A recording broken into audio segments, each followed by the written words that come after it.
a seat at the table with some men with confidence.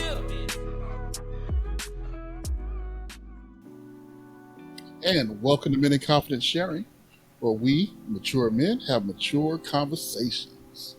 And today we're joined by two members of our crew. So we're going to say hello to Rhino. What's up, everybody? And hello to Terrence. Grand Risings, people's Grand Risings. So sophisticated. All right, so we have a few topics on board for you today.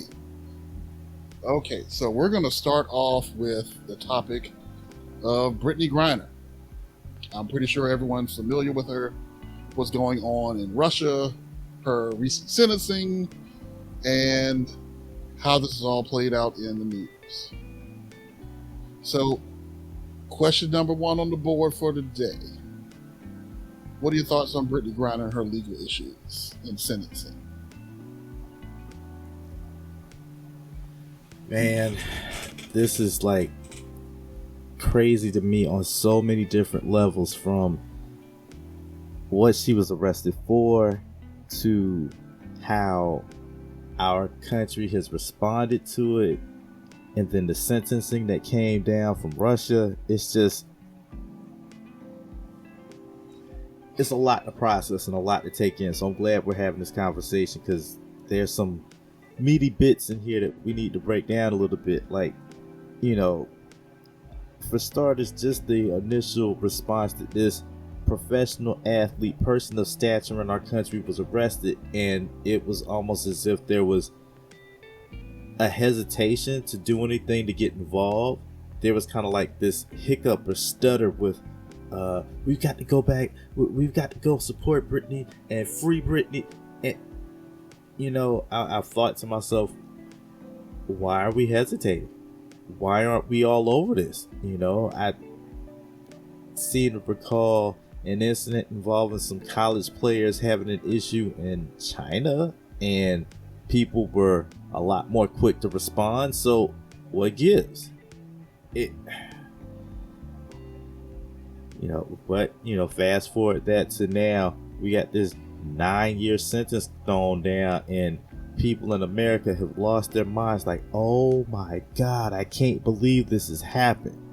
Are y'all familiar with 3 strikes? Do you know how that works?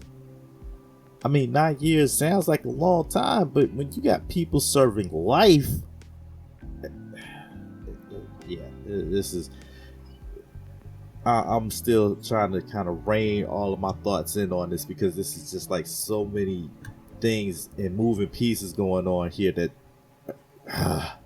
it's just a lot to process, man. It's a lot to process. Right. And dare I say it? Well, I'm going to say it before you in the audience and my boys here say it. I am pulling the race card. It seems Dave Chappelle was right. Terrorists don't take black hostages. And his point in saying that was the government won't care. And I kind of feel like they don't care. We've seen them hop on other cases pretty quickly and get the ball moving and got things done. But with this, it's like Terrence was saying, there's some hesitation. Why is there hesitation? What's the deal? Are we going to do something about this or not? Or are we just going to talk about it? And it seemed like all we did was just talk about it. But then there's the other side of the coin. And we were actually kind of talking about this, kind of hit on this before we even started. Americans in other countries behaving like Americans. Things that we do here in America, not going to slide in other countries. All right, here in America, like for instance, I live in Washington State. Weed is legal here in the state. I can actually have a joint on me when I'm pulled over, and the cops can't do anything about it. They can push the issue if they want to, but for the most part, I'm not smoking it. It's unlit. It's in my pocket. You can't do anything to me. It's legal, bruh. But in other countries, they don't take too kindly to their laws being broken. And I'm remembering a certain kid in Singapore about 30 years ago who found that out pretty gruesomely, that you can't just buy a can of spray paint and start tagging everything. He got caned, and they tried to stop them from caning them. And Singapore was like, no, American or not. He came over here, he broke our laws, he pays the price. Dude got caned. Privilege ignored. So, I don't know what this means for Brittney Griner. Sure, she was given 9 years. Maybe somebody somewhere in our country, in our government, can pull some strings and work out some deals and get her out of there if they care enough to do so. But if not, it looks like she'll be doing 9 years and her career in basketball is over. Sad, but it is what it is. I don't know if Tony has something to say about that. So I think the two of you think that it's very complicated. I don't think it's very complicated at all. I think that... Okay, so before I answer the question, let me just lay out a few things. That Brittney Griner, like how people say you can play the black card? Brittney Griner got like about 3 minority cards she can play. True story. She can play the black, the woman, and the LGBT card. Like, she can throw them all in, 3 of a kind. Bam, bam, bam. You would think that there would be a huge uproar to get her back. Not as much as you would expect from any of the minorities. I think that this is really as simple as she did something that she's used to getting away with in another country, and she did it at a time when the United States and that country aren't getting along very well. So now she's a pawn in a political game. Like, her transaction or her offense really isn't important. Like, it didn't matter what she did. They're going to use her because she has a certain amount of name recognition, a certain amount of name value, in order to get what they want from the United States. I think they're trying to get the release of someone, I think he's called like the Merchant of Death or something like that. And I'm like, someone with that name, I don't think we should let him out. Right? If we have the Merchant of Death, I don't think that person needs to be allowed to reopen their business. So right now, it's, to give you a basketball analogy, like she looking like Kyrie and Kevin Durant trying to get a trade out of Brooklyn, right?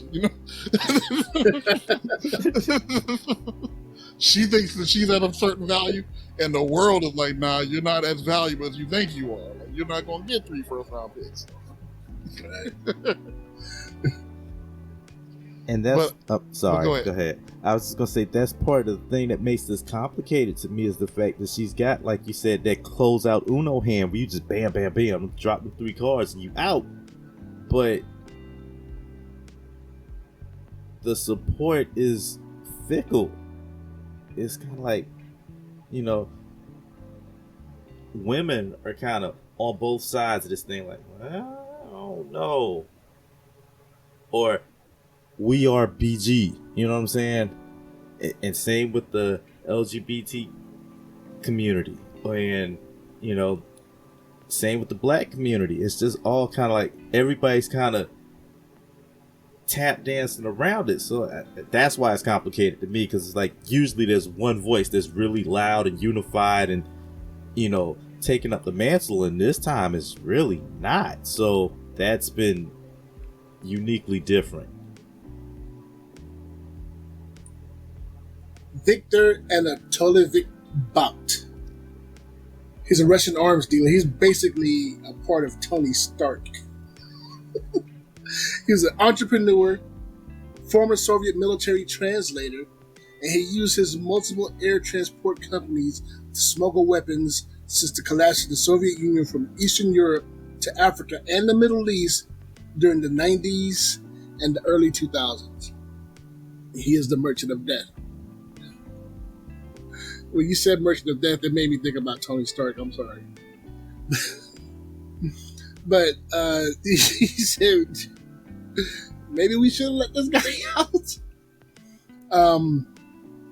I personally don't think it'll make a difference if we do let him out or not, because the black market for firearms is $1 billion industry. With him being locked up, guns are still being transported all around the world. You can believe that. Believe it. So I would dare say I would make the trade for him and Brittney. So we get to give them Russian John Wick for Brittney Griner. And it's funny because when you were reading off all the stats, I'm like, okay, Merchant of Death, Lethal Man and all of this connection. So what's your 3-point rate? How many assists you get? How many points per game you land? He's a very valuable commodity in their eyes, apparently. So, look, maybe I haven't seen enough film on the guy, but something they're after. They want him back for a reason. I don't know if they want to prosecute him, or maybe it's the valuable information that he holds, or maybe it's who he is. He's a military translator, and he has all these companies that he used to ship weapons around the world. I'm sure the guy knows something that could be of value to the Soviet Union, or to whoever, to whatever party out there that wants him. He's certainly an asset on the board, so they're not requesting them back for nothing. Right. I don't think they will request him back to imprison him or to do anything to him, because we already got him locked up. Like he's already off the board. The only reason I can think of to bring him back would be to reactivate him, to make him active again. Which sounds bad for business, unfortunately.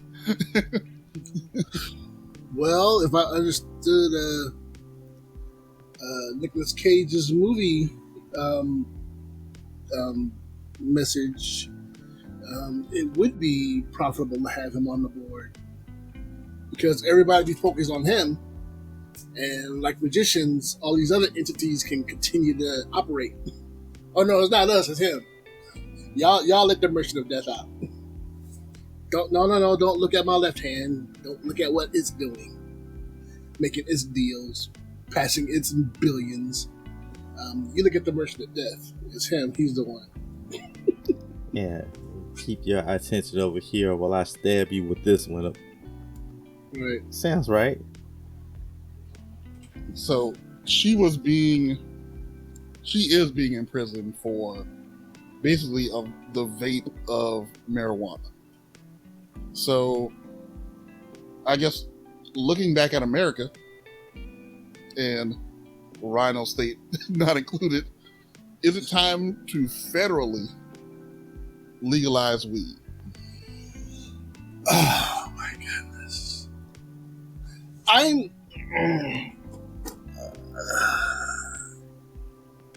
understand I am a Christian, and I have a certain perspective on this. My Christian half is saying no. But at the same time, I also understand that people are going to do what they want to do regardless of what the law says. You can't stop them. Number one. Number two, why are we putting all these people in jail for having so much weed on them? But there's we're faced with the overcrowding of prisons and people who belong in there at a place where they can be let out. Some of these people, I know it's sad, but they don't belong on the streets. We don't want them on the streets. Some of them. I would much rather have weed be legalized and controlled in that fashion. So long as it's not monopolized by governmental entities to capitalize off of all the funds. Leave it to the private industries. I don't want the government in control of that, like they are with other things. But I would dare say yes. And also for those people who were serving time for having had an ounce on them when they were pulled over, I want their sentences commuted. I want them out of there because this is not fair. Okay, so I absolutely agree with the whole commuting of sentences for people who are serving these extravagant sentences over an ounce because this was their third strike or whatever the case may be. As far as the legalization goes, I mean, because people will do what they want to do, I'm not saying, oh, but we just turn, because at some point somebody's going to ask the question, well, where does the line stop? People are going to use heroin. We're going to start legalizing that too. I get that argument, but with all things, I think you have to apply a sense of how much or how harmful or what the ramifications of these actions are going to be. All that being said, yes, I'm in favor of legalization, and they're already monitoring what can and can't be done, how much or how little people can have anyway, so right. Why not? And I also kind of agree with the whole thing of not necessarily having it being a federally mandated thing or a federally monitored, because I was actually having a conversation with somebody earlier this morning, and without saying it, we essentially came to the conclusion that the Fed is the biggest gang in this country. Yep. So yeah, that's just my 2 cents on it, honestly. So, reaching back to the previous topic of Brittney Griner, one of the things that Joe Rogan said was that, okay, so people are wanting Brittney Griner to be released for, like marijuana or, hemp oil or whatever you want to call it. And there's people in American prisons right now for very similar or lesser crimes. Like, why should she get to get out? Because she shoots basketball? Like, why not let these other people out? And I somewhat understand that argument. Like, I really do believe that it's time to let marijuana be free to use, mainly because it's basically, it costs too much money to try to stop it, right? They're spending way too much money trying to limit and police it than it's worth. To me, the solution is simple. Treat it like cigarettes. Let it out there and tax the bejesus out of it. Right. You can pay for brand new infrastructure off of this marijuana. Right. And if you look at the states that legalize marijuana, them suckers are doing just fine economically. Like what was it, Colorado, Seattle, like all of them got a bump because they're taxing it and they're making money off of it. And I'm like, shoot, just make that sucker, make it legal, countrywide, and hit it up for taxes just like you do just like you do cigarettes, just like you do alcohol. Yep. You know? I was about to say, I don't know what the roads are like out in Seattle, man, but I'm tired of potholes all over the place. That infrastructure thing really kind of resonated with me. So I was going to ask Rhino, what's them streets like out your way, man? Oh, they suck, bro. They suck. Somebody's making that cash. Someone's making that weed cash. And I know these drug dealers are walking around with a pocket full of cash because it's not federally legal here. It's statewide is legal. Federally, Right. it is illegal. So as soon as they go and deposit that money in the bank, you getting arrested for money laundering. There's a dude that I heard of has a house full of cash. You can't put it in the bank because the minute he do, you're under arrest. Money laundering. But there are a lot of positives for legalizing it in terms of the revenue and what that revenue could do. But at the end of the day is what the American government will do. Because when people see dollar signs, they act different. You know, Of course. money changes people, as it were. You know, so but hopefully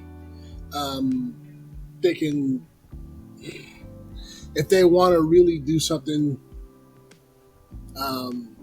if they really want to do something historic, legalize it, set the limits, make the limits known to the world, so that people aren't just helter-skelter, 12-year-old walking around with a blunt in his mouth. No, we don't want that. You know, we do want a modicum of control, but there's another revenue stream that can be used to better other things, and they're also freeing up bed in prisons for people who deserve to be there. And notice I'm prefacing it with people who deserve to be there, because some people, they belong in prison. I know y'all don't want to hear that, but some people belong behind bars. You don't get the roam free, all right? Because you shoot too many people, all right? You're stabby, Stabby McStabberson. No, you go to jail, all right? If you just had a joint on you when the cops pulled you over and stopped you, no, you can come back out, go ahead and enjoy your life. Watch your step, be careful, don't do anything stupid.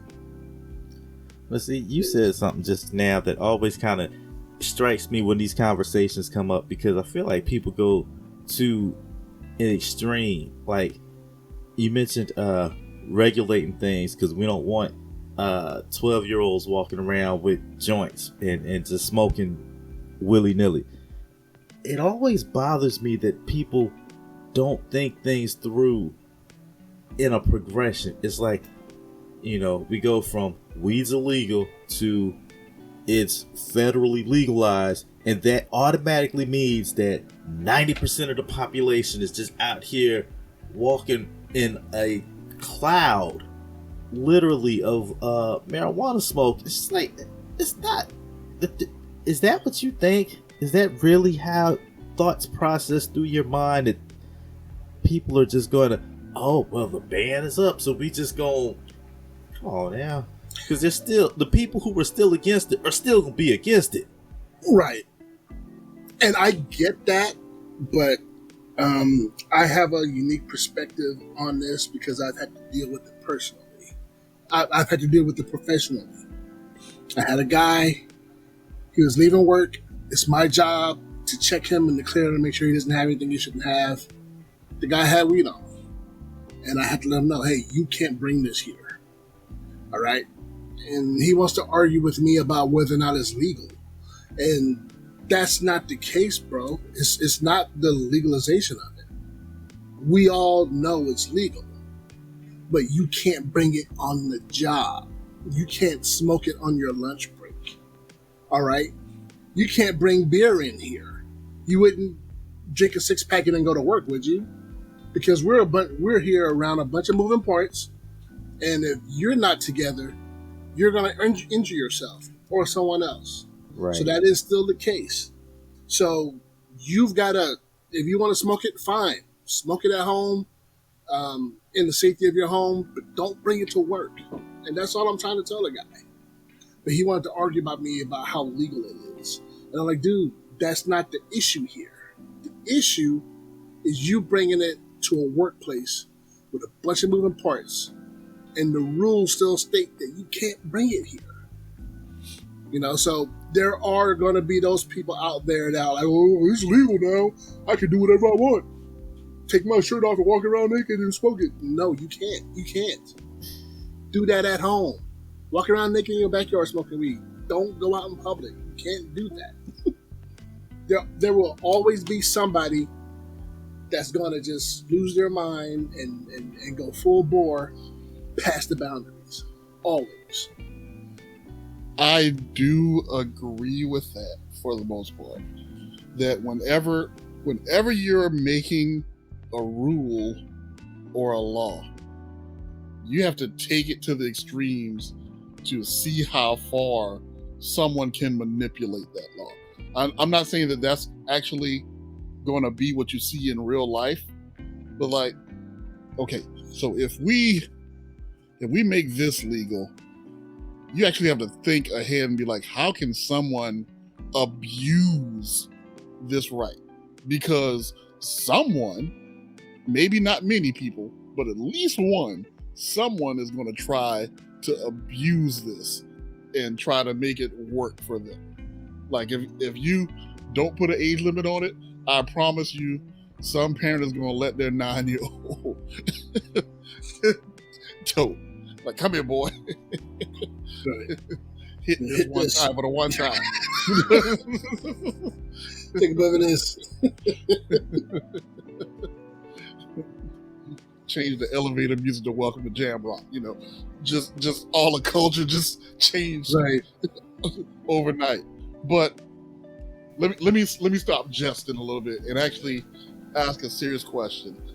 Same topic for the most part.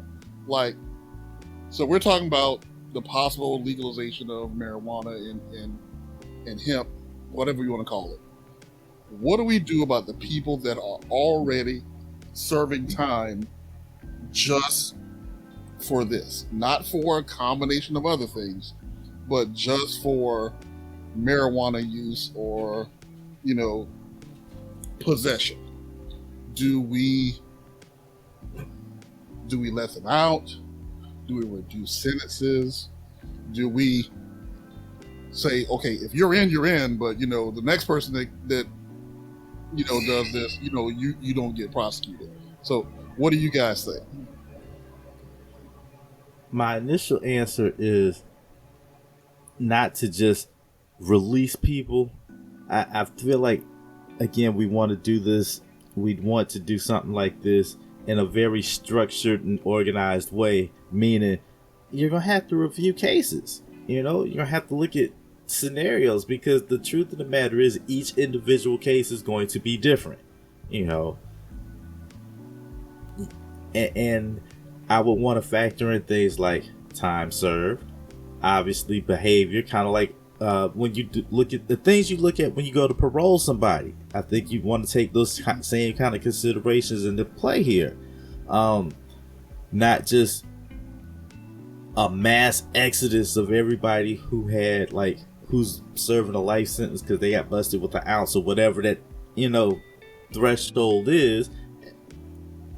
Not just saying open the floodgates, because that's not necessarily the greatest idea either, because again, as I've heard a few times, you gotta make room for stupid, and you don't want to just unleash the hounds and the stupid ones get out and go back to being stupid. So that would be my first thought. And then from that, you can also kind of structure a penalization system in a manner to where, well, look, we've already set this precedent of releasing people based on this. Moving forward, here's the line. Anything across that line, then yeah, you end up back in lockup, because there are people who belong in jail. Something else that I've heard here recently. So absolutely. And you made some very good, very valid points.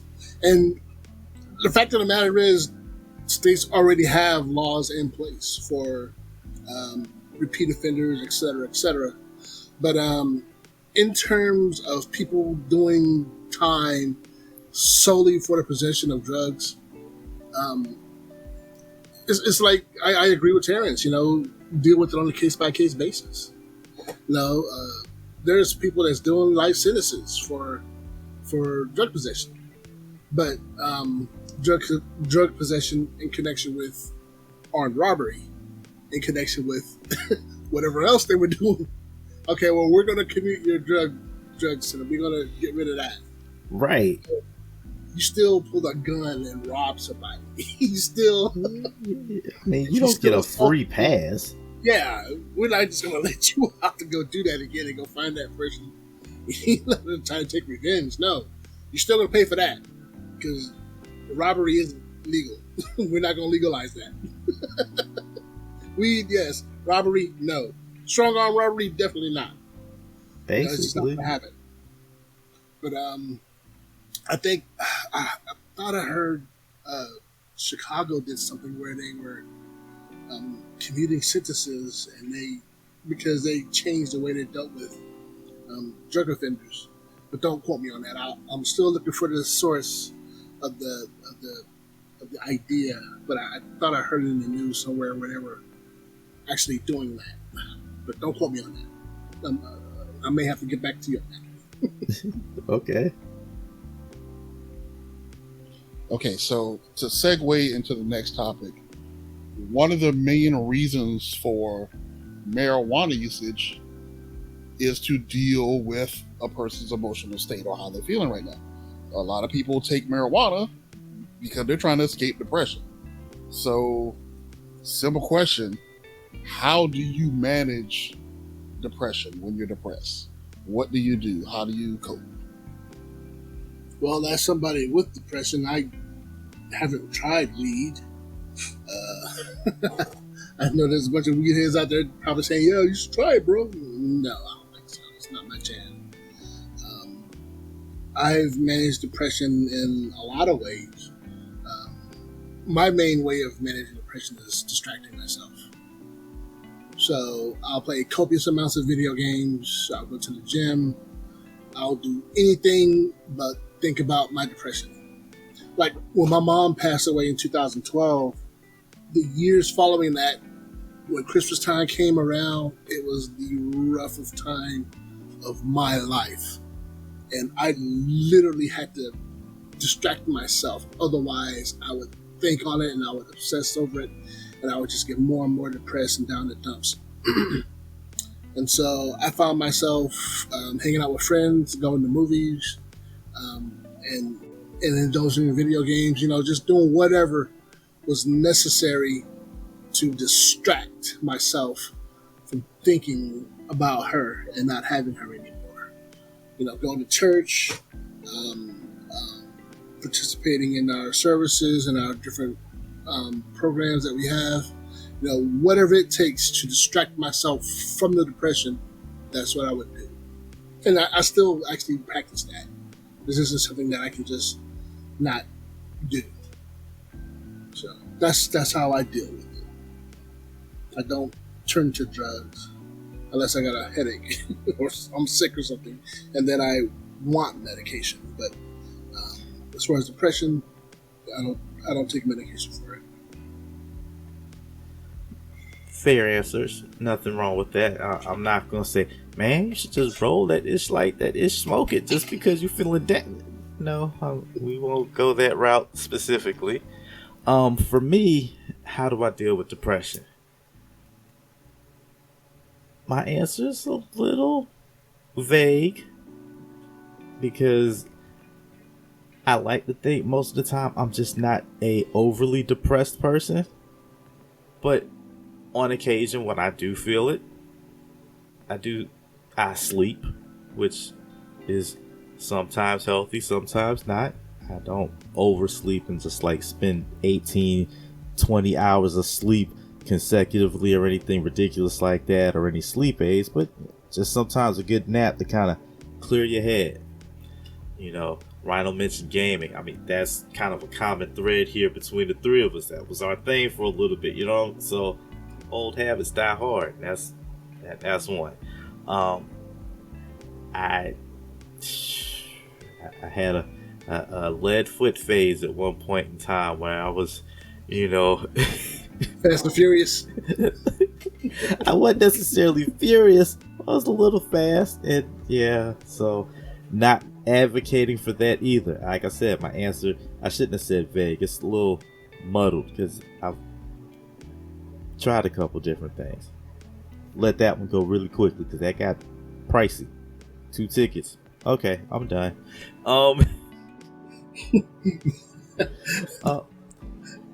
Right now, as I've gotten old, I've got a family now, so that's absolutely a good way to help deal with depression. Just spending time with them. It's hard to be around these kids sometimes and be depressed because they are characters. As best way to put it, they are just characters, man, and I can't help but have your spirits lifted. Fortunately, my wife's a good sounding board. Sometimes if I need to just say some stuff, get some stuff off my chest, and she'll hear it, receive it, bounce something back to me to give me a perspective. Other things she just kind of let roll off her back and, okay, you good? Cool. What else? I've never been one to partake in copious amounts of drugs and alcohol, so I can't really say that I've done that a ton. Tried it, but learned pretty quickly, this ain't really my thing. So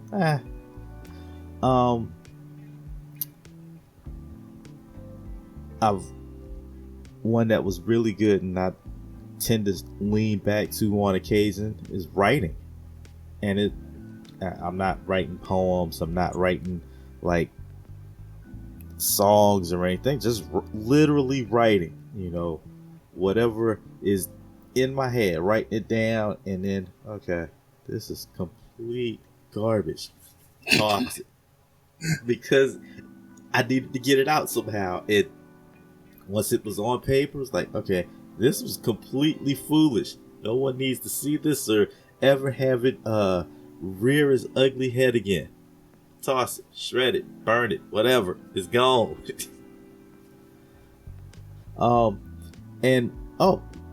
How did I not miss this big glaring example here? This platform. Not necessarily the stuff that we do when we have the hot now sign going, but before and after these sessions, man, this has been like some of the best therapy. I think, I've kind of gone through my laundry list of ways of dealing with it, but that's me. Okay, so managing depression. For me, I believe that for me, managing depression is more preventive than actually doing things once I get depressed. For me, it's more about knowing how you can get depressed, knowing triggers that you have, and it's like a sliding board, right? Like the bottom of the sliding board is depression. If you feel yourself sliding, then you need to stop yourself from sliding. And you need to do things to prevent yourself from getting your behind on the sliding board in the first place. Now, some of the things that I do, music is always an escape. That always cheers me up, brings me back. Like Terrence mentioned, conversations between us. Being around people, not just everybody, not just everybody. People, the population, but your people, people that are close to you, people who you can stand for an extended period of time. Everybody ain't on that list, but right. People you can stand for an extended period of time, and they'll raise your spirits. doing something that you enjoy, not doing something that we enjoy or that the group enjoys. Do something that you, the individual, enjoy. Take time for yourself. Enjoy your own company at times. One for me, be creative. Create something. Make something. Do something. Learn something that you didn't know before. Even if it's as simple as a new word, or even if it's like watching home improvement videos. Like, I don't have none of them tools, but if I ever had to lay drywall, I would know how to do it. You know, if I had some drywall screws, and a Right. and a drywall gun, I would be good. You know. But and also, a lot of his mindset, like don't compare yourself to others. Don't try to live that social media lifestyle. You know, baller, everything. You know, I'm going on big trips and spending mad dollars and throwing Benjamins in the sky. Like, nah, catch the Benjamins out the sky, put them in your pocket. No, there's no time for that.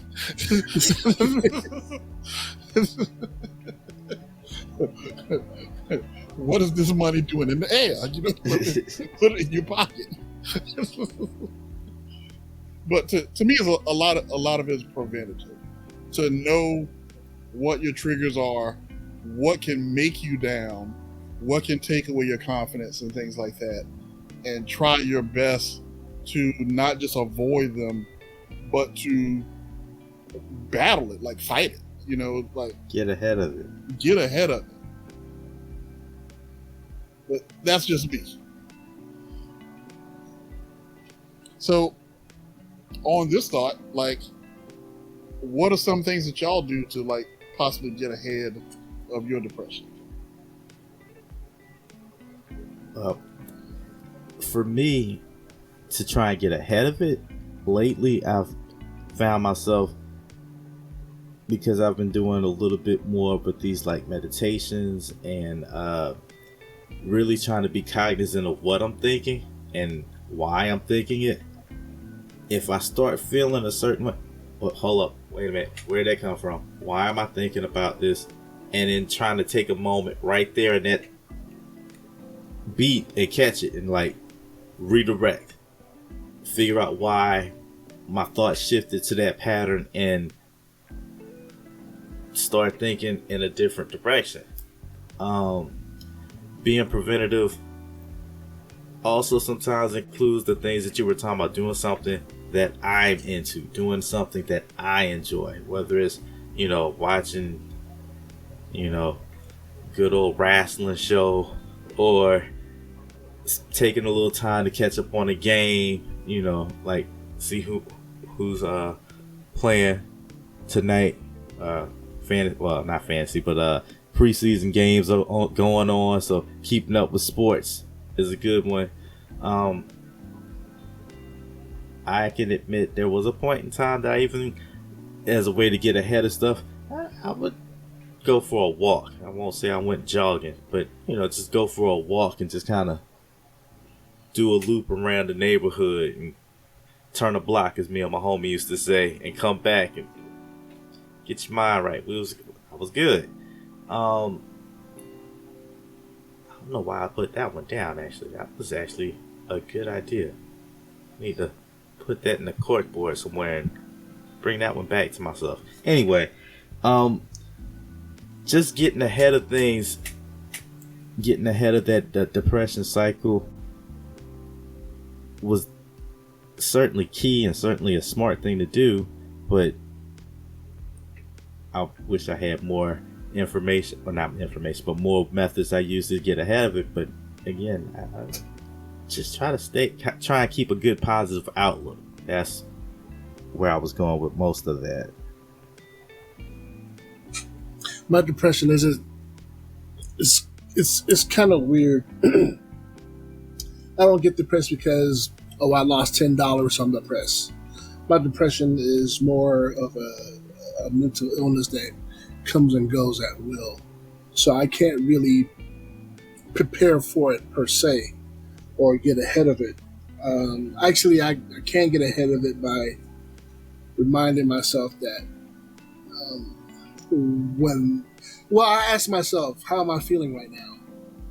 I'm not depressed. I'm not depressed. And it's literally like that. Or sometimes I'll be on social media and one of my friends will be like, how are you guys today? No, really, how are you doing? Are you okay? Are you all right? And it'll cause me to stop and think because it can sneak up on me.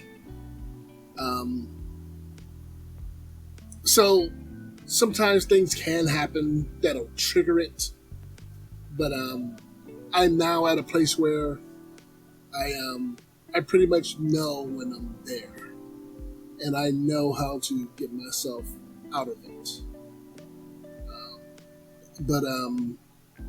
So I guess that's the best thing that I can do in terms of getting ahead of it. And just knowing where I am and being aware of what's going on inside of me and inside of my mind.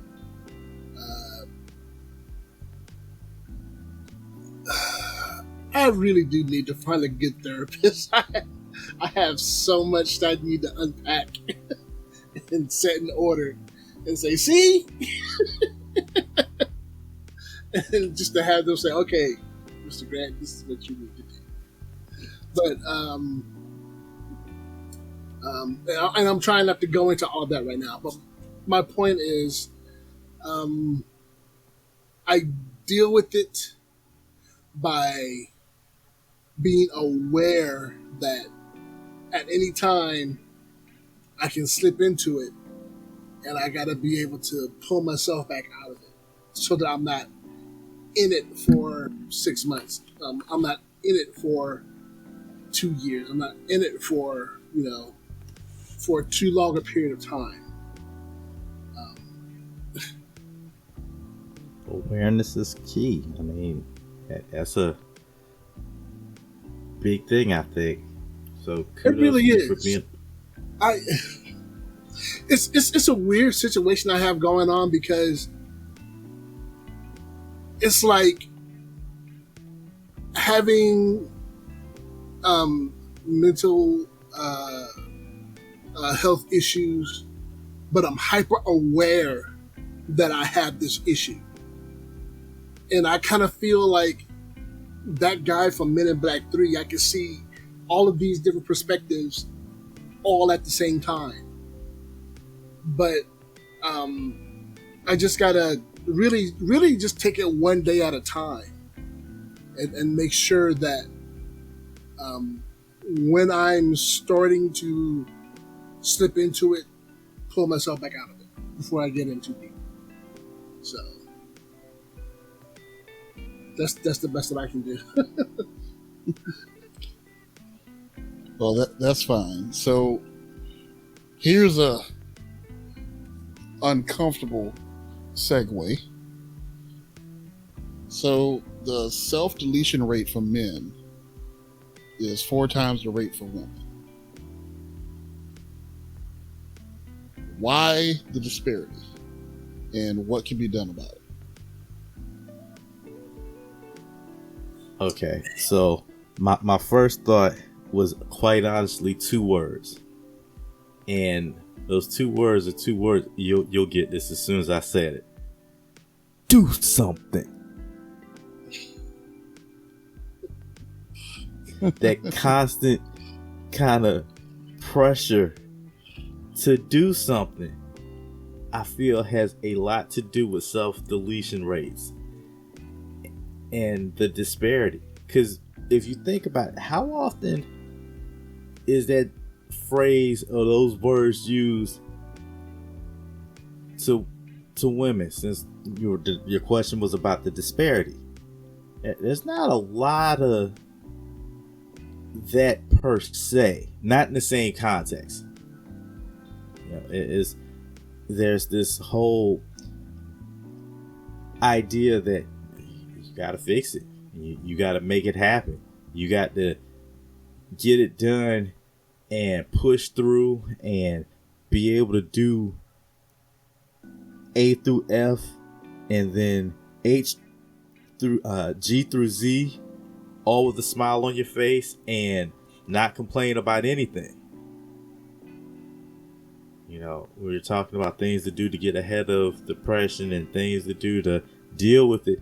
If you're constantly carrying that kind of weight and that kind of pressure, you know, people all have a breaking point of sorts, and unfortunately self-deletion is one of those things that turns into a viable answer.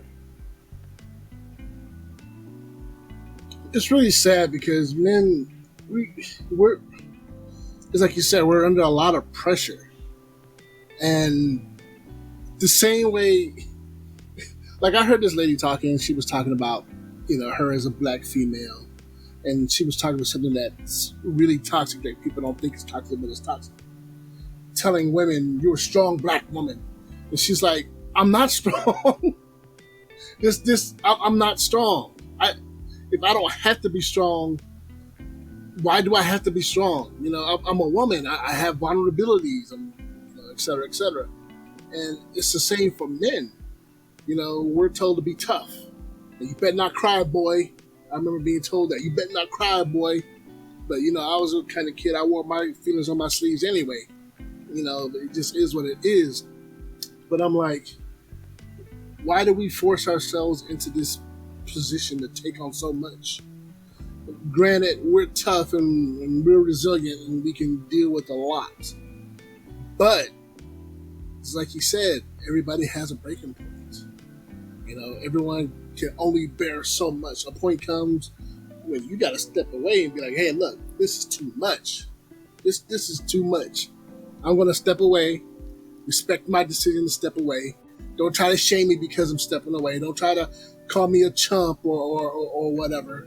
You know, I'm just going to step away and get myself together, and then I'll come back." Can everybody respect that? You know, and we're just under so much intense pressure, and sometimes that pressure is self-imposed. It's self-imposed because we've been taught, no, you gotta be this, you gotta be that. You know, and I've been in positions where I had to be the strong one. I had to be the one that's not breaking. And I held my place, you know.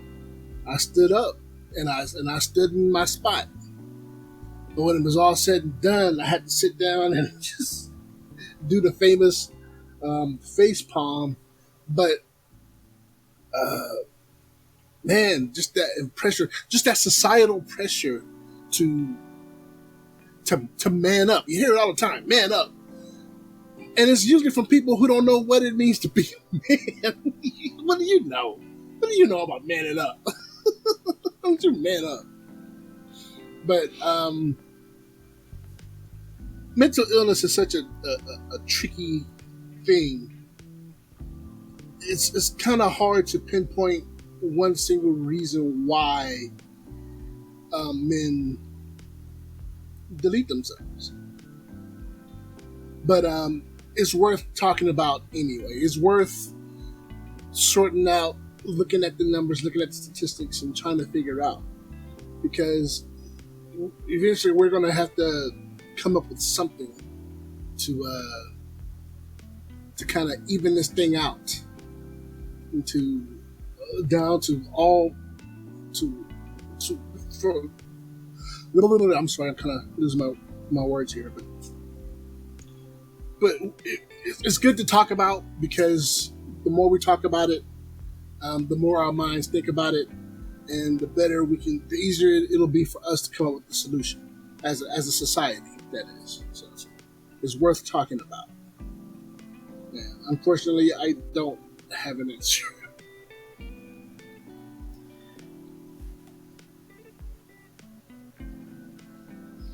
So, one of the things that I feel is that early on in life, as a man, you're given a choice between two paths. I mean, you get this choice early. You could either choose the path of expressing your feelings, but if you do that, no one will respect you as a man. Because if you're looked at as being emotional, you lose the respect. And then it's the opposite side where you don't show any emotion, you gain the respect, but you're like a walking time bomb. And it's like those are your two options, right? The choice between two bad decisions. Like there's no, both of them are terrible decisions. And sometimes it may take you 20, 30, 40, 50 years before you realize that there's actually an in-between somewhere in there. Like you can actually, be stoic, but actually talk about things from time to time. Like that is actually an option. And it's like, it's easy to understand how someone gets there. If you can understand, if you keep putting air into a balloon, it will pop. If you keep adding pressure to a pressure cooker, it will burst. Like, it's not hard to imagine why someone will decide, you know what? The way the world is treating me and the way that I'm feeling about myself, I'd rather feel nothing than this. And it's sad, but you can empathize with it. Nothing sometimes feels better than pain. And I'm not encouraging anyone to do anything, but I can understand the methodology of, if that's even a word, the method of thinking, right? I can understand how someone can get to that point. What I hope is that they would also see that it ain't all pain, right? Every moment isn't painful. That there's some good to offset the bad. There's some positive to offset the negative. Right. And I know that if you get negative for an extended period of time, you might not see that light. You might not see that opportunity. But I hope that each person in this situation has someone in their life to remind them of, be here, stay here, stay in the game. Like you can't win if you ain't in the game. And That's true. And I'm going to throw away that analogy because this ain't no game. This is life. Right. But I get your point. You're winning if you're in it. Right. As long as you're not quitting, you're winning. I think about Luke Perry. Luke Perry was an actor on 90210, and he was recently in a new show on the CW that was doing good numbers. And he had a stroke and he passed away. And I don't know why, but when he passed away and I heard that he was gone, that affected me. It affected me more than I expected. And I wasn't necessarily a Luke Perry fan. He wasn't. If I saw him in person, I would not have fanboyed and, oh, it's Luke Perry. Oh. I would not have done that. But when I heard that he passed away, it struck me deep. Deeper than even when I heard Kobe passed away. You just never know what your absence is going to do to somebody. We're watching each other, believe it or not. And when people check out, you have an effect. You really do. Whether you check out on purpose or whether it's sickness or whatever. I was just thinking about a friend of mine's mother. And now both our mothers are gone on. And I think I can feel his pain, but oh my goodness, when people check out, you just never know how it's going to affect you. And again, I I can't say that I was a Luke Perry fan, but when I heard that he was gone, I was affected. I'm driving home from work and I'm like, oh my goodness, no, not Luke Perry. I was wanting him to do something else first, you know. But, you know, think of those that you're leaving behind. I was a little admittedly thrown when you first started, because you know we've known each other for a long time. I was like, where is he going with this? Because I knew you were not a fan, and it wasn't a big deal. But then the light bulb happened as you made the turn. Like, we are kind of all watching each other, and you never know how losing somebody is going to affect you. And that part really struck home with me because I identified with that in a different way. You know, you talked about losing your mom. I lost my dad. It's been years now. But when it happened, now, and for the record, he and I weren't like really close. We didn't have this wonderful bond or anything like that. I didn't grow up with him. I saw him twice as like a young early teen, and not again until I was an adult. But I saw him as an adult. I was like 21 or so, and then shortly after that he passed. And I felt the way because on one hand I was like, well, at least I said what I needed to say to him. But then I started feeling bad because I didn't get to grow beyond having said what I needed to say to him. Okay, well, air's cleared. Now what? Didn't get to have that. And that didn't bother me as much as him just not being here bothered me. And I was going through that loss process, and I kept wondering, why am I so bothered by this? It wasn't like we were that tight or that cool I don't understand this. So, long story short, it doesn't necessarily have to be a celebrity. It can be somebody who has a biological tie to you, or dare I say even somebody who's been sort of a mentor, you know, impactful figure within your life on any level. You just never know what a person's loss could mean for you.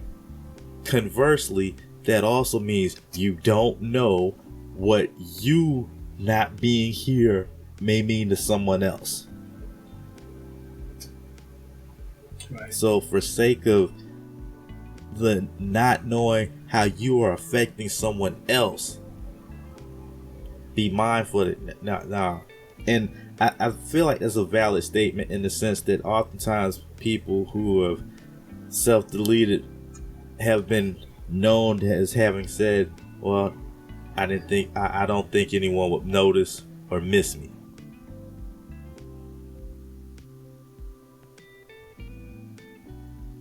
You never know how true or how wrong you are about that. So, two names come to mind when I think of this topic. I think Robin Williams, Anthony Bourdain. And the thing about them that to me is special is that you, me, anybody else looking from the outside would assume these guys are fine, they're living a good life, they have money, they're extremely talented, and they're living a life that most people would do just about anything to have. Like, Robin Williams was actor, comedian, talented on so many different levels. Wasn't just an actor and a comedian. He was like top shelf on both levels, right? He was a top shelf actor, top shelf comedian. Right. Anthony Bourdain got paid to visit foreign countries and eat delicacies. To travel and eat the best. That was his job. And these two impressive guys still were in a mental state to the point where they would rather take their life or self-delete than live the life that they had. Like, to me, that shows that feeling or that idea can happen to anybody. If it can happen to them, it can happen to me, it can happen to you, it can happen to anyone. So I know one part of the questions was, what can we do about it? Take care of our mental health. When we were talking about depression, watch yourself, ask yourself questions. Where am I? How am I? Like how Rhino was saying, how am I doing? And that's a real short answer, but I feel that's kind of where it's going. And also, look after each other. Ask the people that you care about, how are you doing? How are you? And mean it. Actually want to hear an answer, not just wanting them to say, I'm okay. Well, good. I'm glad you're okay. Let me tell you everything's wrong with me. It's not like that. But actually want them to talk about it. I want them to get it off their chest. Be an ear to your people. I will say, I feel like that's a double-sided thing, though. You want to check in with your people and make sure that they're good. I'm going to add, if someone asks you that question, tell them. Because a lot of times we hide behind oh, I'm good. I'm alright. I'm making it. It's just, I'm getting by. Those all sound like adequate answers, right? It's not, well, no, I'm actually not doing that well. Or, I'm a little iffy today. Yeah, I feel a little off. Something ain't quite sitting right with me. And I get that sometimes it's hard to share those things, but we know, kind of like we've discussed on a couple of these topics, I think you have an idea of the people around you who deserve to be there and who don't. And the ones who deserve to be there, you can let them know, yeah, man, I'm feeling a little off today. Okay. Well, what's going on? Why are you feeling off? And then the conversation kind of grows from there. But that is absolutely, I think the other half that needs to be mentioned just as equally, because people, I think, are trying to do a better job of taking up that mantle of, so how are you? Hey, man, I just want to check in with my peoples. How y'all doing? Let's do it kind of, because I see those posts every once in a while on social media. Hey, guys, I'm just checking in with my people. How y'all doing? Hit me up. And people will like and, post a thumbs up or whatever, but you were asked the question. Don't hold back.